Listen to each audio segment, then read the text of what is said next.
சாகிறதுக்கு முன்னாடி என்னோட பேரன் பேத்திய தரணும் அப்படின்னு கதறி அழுதிருக்காரு பாக்யராஜ். அதையே அவரோட மனைவி பூர்ணிமா அவர்கள் சொல்லி இருக்காங்க. பாக்யராஜ் அவர்கள் இன்னைக்கு இறந்து போயிருக்க ஒரு விஷயம் எல்லாருக்கும் ரொம்ப பெரிய சோகத்துல அதிர்ச்சியை ஏற்படுத்து. திரைப்பிரபலங்கள் நிறைய பேர் அவரோட உடலுக்கு அஞ்சலி.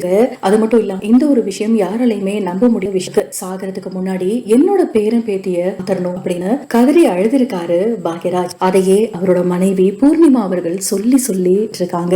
என்ன நடந்தது அப்படின்னு இப்ப பார்க்கலாம். இப்ப பாக்யராஜ் இறந்ததுக்கு அப்புறமா பைல்வான் ரங்கநாதன் ஒரு சில விஷயங்கள் பாக்யராஜ் பத்தி பேசியிருக்காரு. அவருமே என்ன சொல்லியிருக்காரு அப்படிங்கறது இந்த வீடியோல பார்க்க போறோம். பாக்யராஜ் அவரோட முதல் மனைவி பிரவீனா, இரண்டாவதா தான் கல்யாணம் பண்ண பாக்யராஜ் பூர்ணிமாக்கு 2 பிள்ளைகள்.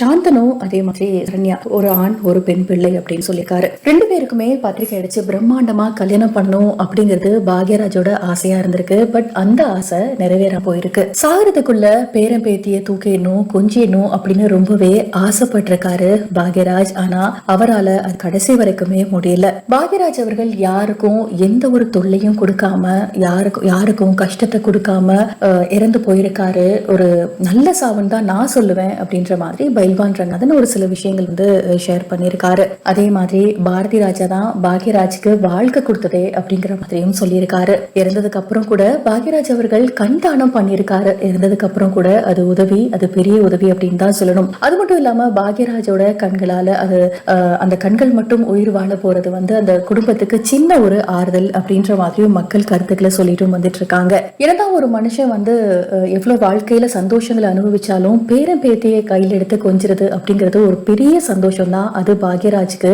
கடைசி வரைக்கும் கிடைக்காம போயிருக்கு. நிறைய பேர் பாக்யராஜோட இறப்புக்கு ஆழ்ந்த இரங்கலை தெரிவிச்சுட்டு வந்துட்டு இருக்காங்க.